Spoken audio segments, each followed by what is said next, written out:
दिल्ली शराब घोटाले केस में केजरीवाल को सुप्रीम कोर्ट से अंतरिम जमानत जरूर मिल गई हो, लेकिन फिर भी उन्हें तिहाड़ में ही रहना पड़ेगा। जेल से बाहर आने के लिए सरजी ने कई पैंतरे अपनाए हो, लेकिन जेल से बाहर नहीं आ सके। आखिर क्यों बेल के बाद भी केजरीवाल को जेल में ही जिंदगी बितानी होगी, ये हम आपको बताएंगे, लेकिन उससे पहले आयन भारत को सब्सक्राइब कर लीजिए। नमस्कार, मैं मंजू रुधियाल और आप सभी का स्वागत है आयन भारत में। दरअसल शराब घोटाले मामले में सीएम केजरीवाल को सुप्रीम कोर्ट से बड़ी राहत मिली है। सुप्रीम कोर्ट ने अरविंद केजरीवाल को अंतरिम जमानत दे दी है। सुप्रीम कोर्ट ने इस मामले में कहा कि जैसे कि हम मामले को बड़ी बेंच को भेज रहे हैं, हमने विचार किया है कि क्या अरविंद केजरीवाल को अंतरिम जमानत मिलनी चाहिए। यहाँ इस बात का भी ख्याल रखा जा रहा है कि जीवन और स्वतंत्रता का अधिकार पवित्र होता है। केजरीवाल पहले ही 90 दिनों की कैद में रह चुके हैं। इन सवालों पर एक बड़ी बेंच के जरिए गहन विचार की जरूरत है। फिलहाल हम निर्देश देते हैं कि केजरीवाल को अंतरिम जमानत पर रिहा किया जाए। हम इस बात को जानते हैं कि अरविंद केजरीवाल चुने हुए नेता और दिल्ली के मुख्यमंत्री हैं। ये एक ऐसा पद है जो महत्वपूर्ण और प्रभावशाली होता है।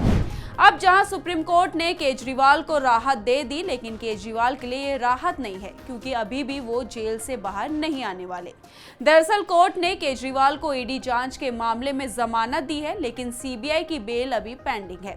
सीबीआई ने पिछले महीने ही अरविंद केजरीवाल को शराब घोटाला केस में गिरफ्तार किया था और इसके लिए सीबीआई ने अदालत से पहले केजरीवाल से पूछताछ की अनुमति मांगी थी। फिर वहीं उन्हें औपचारिक रूप से गिरफ्तार कर लिया। सीबीआई ने अदालत को बताया कि उसे केजरीवाल को गिरफ्तार करने की जरूरत क्यों पड़ी। उस वक्त सीबीआई ने कहा था कि मुख्यमंत्री अरविंद केजरीवाल उस कैबिनेट का हिस्सा थे जिसने विवादित नई शराब नीति को मंजूरी दी थी, जिसके बाद केजरीवाल ने सीबीआई की गिरफ्तारी को भी चुनौती दी थी, जिस पर हाईकोर्ट 17 जुलाई को सुनवाई करेगा। इसके बाद देखना होगा कि सीबीआई मामले में हाईकोर्ट से केजरीवाल को जमानत मिलती है या नहीं।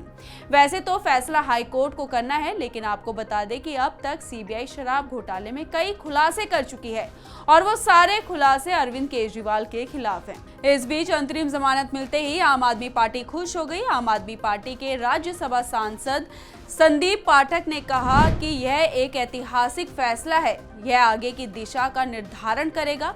उन्होंने कथित शराब घोटाले को बीजेपी का रचित घोटाला बताया, जबकि केजरीवाल सरकार में मंत्री आतिशी ने कहा कि बीजेपी जानती थी कि अरविंद केजरीवाल को राउज एवेन्यू कोर्ट से जमानत मिल गई है।